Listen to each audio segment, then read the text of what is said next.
This one is Smokey.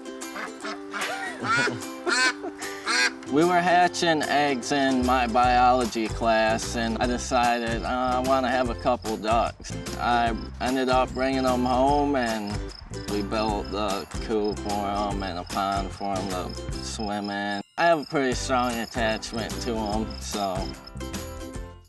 We were out here having a cookout that day. I was actually just inside the house getting some drinks, and my mom and birth mom brought their dogs. The ducks were in their pen with the gate shut, and the dog, Remy, was barking and barking. The next thing I knew, my mom was yelling and screaming, and so I come running out here, and Remy was inside the pen and had Smokey down on the ground. So my mom got Remy off of Smokey, and then he hopped up, and I was just checking him out to see, what had happened, and there was blood all over my arm.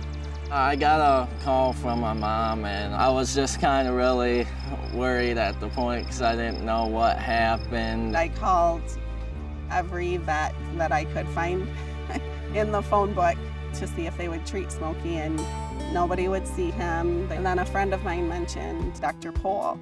I'm like, oh yeah, I watch his show all the time. How did I not think of him? First thing Monday morning, I called Dr. Pohl's office, and they said, yep, bring him in. The first thing he said to me when he saw me in the waiting room was, because Smokey's wing was all wrapped up and wrapped to his body, and he said, how did you know how to do that? And I said, I Googled it.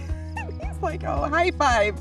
Dr. Pohl unwrapped it, looked at it, and he's like, yep, it's broken. There really wasn't anything you could do to fix it. So he wrapped it back up and put Smokey on some antibiotics so that he didn't get an infection. Dr. Pohl gave us more relief just because he said he'd be fine in a few weeks, just tape it up. And we brought him home, and once, we were able to take the bandage off, he's been fine. It doesn't hurt him anymore. It's still broken. He can't fly, but I don't think that affects him that much. He's still back to his regular life he was living. We're just glad he's all right. I think Smokey will live a long, healthy life as long as we can keep the critters and predators away. He's a survivor. Not many animals could survive a dog attack like that. I would go to Dr. Pohl again in a heartbeat, and I would recommend him. I love that he will treat any animal for anything, and he won't give up.